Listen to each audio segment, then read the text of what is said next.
Hello everyone, this is Megha Sharma. Welcome to Omega Tech Cat. आज हम देखेंगे practical number 7, logistic regression and decision tree. Logistic regression is a supervised machine learning algorithm used for classification tasks where the goal is to predict the probability that an instance belong to a given class or not.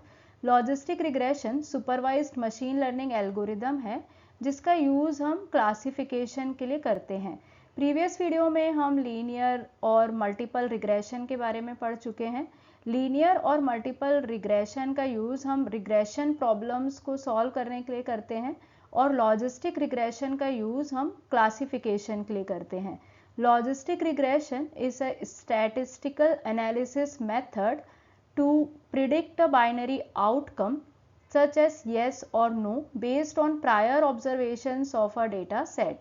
Logistic regression इस statistical analysis method है जो कि binary outcome को predict करता है, जैसे कि yes और नो।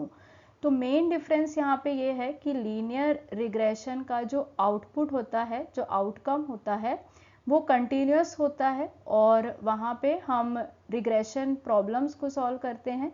लेकिन लॉजिस्टिक रिग्रेशन का जो आउटकम होता है, जो आउटपुट होता है, वो डिस्क्रीट होता है और इसका जो मेन पर्पस होता है वो क्लासिफिकेशन प्रॉब्लम्स को सॉल्व करना होता है। प्रैक्टिकल में हमें लॉजिस्टिक रिग्रेशन मॉडल बनाना है तो सबसे पहले हमें इम्पॉर्टेंट लाइब्रेरीज इंपोर्ट करना पड़ेगा। नेक्स्ट स्टेप में हम डेटा लोड करते हैं, डेटा सेट लोड करते हैं। उसके बाद हम डेटा फ्रेम क्रिएट करते हैं। नेक्स्ट स्टेप में हम बाइनरी डेटा फ्रेम क्रिएट करेंगे क्योंकि यहाँ पे हमें लॉजिस्टिक रिग्रेशन मॉडल बनाना है।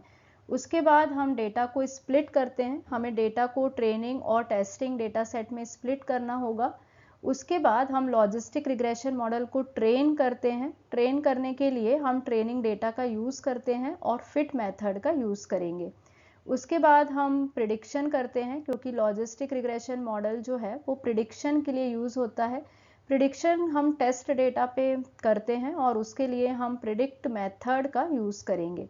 लास्ट स्टेप में हम मॉडल की परफॉर्मेंस को इवेल्युएट करते हैं तो एक डिटेल क्लासिफिकेशन रिपोर्ट हम यहाँ पे प्रिंट करेंगे। तो स्टेप्स इसके सेम ही हैं जैसे हमने प्रीवियस प्रैक्टिकल में देखे थे। डिफरेंस यहाँ पे ये है कि हमें एक बाइनरी डेटा फ्रेम क्रिएट करना है क्योंकि ये लॉजिस्टिक रिग्रेशन मॉडल है।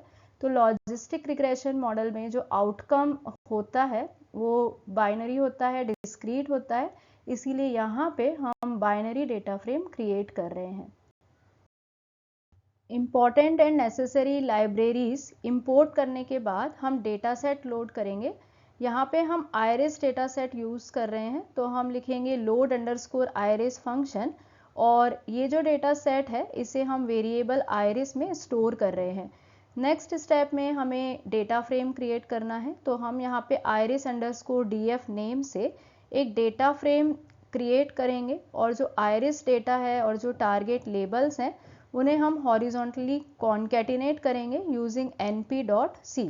उसके बाद हमें कॉलम नेम असाइन करने होते हैं तो हम यहाँ पे कॉलम नेम असाइन कर रहे हैं आयरिस फीचर नेम फीचर के लिए और टारगेट वेरिएबल के लिए। नेक्स्ट स्टेप में हम बाइनरी डेटा फ्रेम क्रिएट करेंगे। बाइनरी डेटा फ्रेम में डेटा की सिर्फ 2 क्लासेस होते हैं, यहाँ पे हम सिर्फ 2 क्लासेस कंसीडर करते हैं और थर्ड को एक्सक्लूड करते हैं। तो यहाँ पे हम बाइनरी डेटा फ्रेम क्रिएट करेंगे।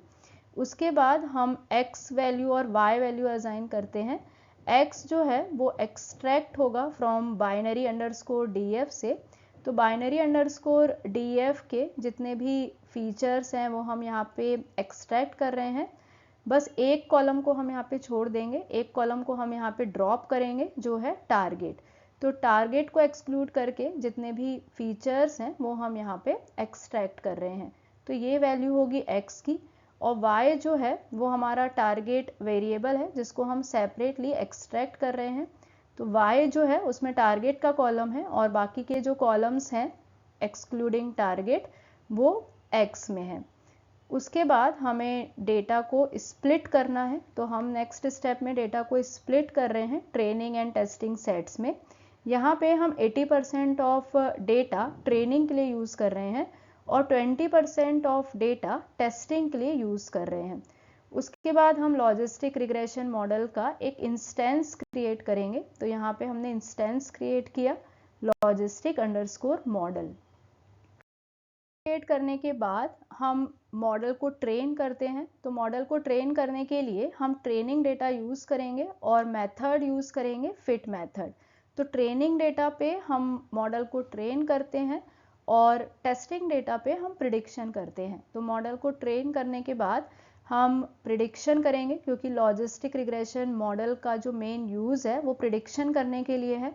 तो प्रिडिक्शन हम करते हैं टेस्ट डेटा पे यूजिंग प्रिडिक्ट मेथड।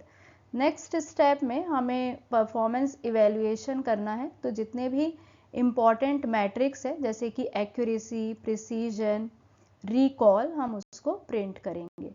लास्ट में हम एक क्लासिफिकेशन रिपोर्ट प्रिंट करते हैं। सभी इम्पॉर्टेंट लाइब्रेरीज इंपोर्ट करने के बाद हम कोड लिखते हैं। सेम कोड जो अभी हमने डिस्कस किया था वो कोड हमने पाइथन में लिखा है। यहाँ पे हम रिपोर्ट प्रिंट करेंगे।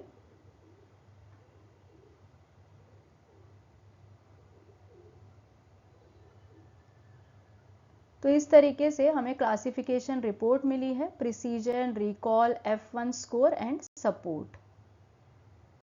प्रैक्टिकल के सेकेंड पार्ट में हमें डिसीजन ट्री मॉडल बनाना है। Decision tree classifier exactly same है जैसे हमने लॉजिस्टिक रिग्रेशन में किया था, बट डिफरेंस यहाँ पे ये है कि यहाँ पे हम डिसीजन ट्री क्लासीफायर का यूज करेंगे। सेम कोड है, सिर्फ डिफरेंस यहाँ पे ये है कि लॉजिस्टिक रिग्रेशन के प्लेस पे हमने यहाँ पे डिसीजन ट्री क्लासीफायर यूज किया है, क्योंकि इस प्रैक्टिकल में हम डिसीजन ट्री मॉडल बना रहे हैं। तो सिमिलरली यहाँ पे भी हम क्लासिफिकेशन रिपोर्ट प्रिंट करेंगे। तो हमें मिलता है precision, recall, F1 score and support. किसी भी प्रैक्टिकल में कंक्लूजन भी इक्वली इम्पॉर्टेंट है, क्योंकि जब हम कोई भी प्रैक्टिकल रन करते हैं, हमारा आउटपुट आता है, हम उसकी एक रिपोर्ट जनरेट करते हैं, तो उस रिपोर्ट को हमें इंटरप्रेट करना होता है। उस रिपोर्ट के बेसिस पे हमें कंक्लूजन देना होता है। तो यहाँ पे हमने लॉजिस्टिक रिग्रेशन मॉडल बनाया और मॉडल को हमने इवेल्युएट किया। बहुत सारे इवेल्युएट मैट्रिक्स हमने देखे। तो इवेल्युएशन करने के बाद हम उसे इंटरप्रेट करेंगे। सबसे पहले हमने कैलकुलेट किया था precision. Precision indicates the accuracy of positive predictions made by the model. Precision measures the ratio of correctly predicted positive observations to the total predicted positives. इसका मतलब ये है कि हायर प्रिसीजन होना चाहिए। हायर प्रिसीजन ये इंडिकेट करता है कि उसमें कम फॉल्स पॉजिटिव है। आइडियली प्रिसीजन की वैल्यू 1 होनी चाहिए, या हम बोल सकते हैं कि आइडियली प्रिसीजन जो है वो क्लोज टू 1 होना चाहिए। अगर प्रिसीजन की वैल्यू 1 आती है तो इसका मतलब ये है, ये इंडिकेट करता है कि जितने भी पॉजिटिव प्रिडिक्शन मॉडल ने किए हैं वो करेक्ट है और उसमें कोई भी फॉल्स पॉजिटिव नहीं है। नेक्स्ट है रिकॉल। रिकॉल को हम सेंसिटिविटी और ट्रू पॉजिटिव रेट भी बोलते हैं। Recall measures the ratio of correctly predicted positive observation to all actual positives in the data set. तो यहाँ पे हम रेशो कैलकुलेट करते हैं और ये जो है ये इंडिकेट करता है model's ability to identify all positive instances correctly. तो रिकॉल की वैल्यू भी हायर होनी चाहिए, इसकी वैल्यू भी क्लोज टू 1 होनी चाहिए। आइडियल रिकॉल स्कोर 1 है, तो हायर रिकॉल इंडिकेट करेगा फीवर फॉल्स नेगेटिव। और अगर रिकॉल की वैल्यू 1 हमें मिलती है तो ये इंडिकेट करता है कि model correctly identifies all positive instances in the data set with no false negative. Precision और रिकॉल में बैलेंस देखने के लिए हम F1 स्कोर का यूज करते हैं। The F1 score is the harmonic mean of precision and recall. It provides a balance between precision and recall. F1 score reaches its best value at 1 and worst at 0. तो F1 score की भी ideal value 1 होनी चाहिए। ये हमें balance देता है between precision and recall. A higher F1 score indicates better overall performance especially in scenario where we want to balance false positive and false negative.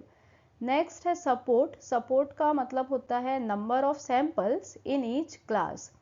Support is the number of actual occurrence of the class in the specified data set.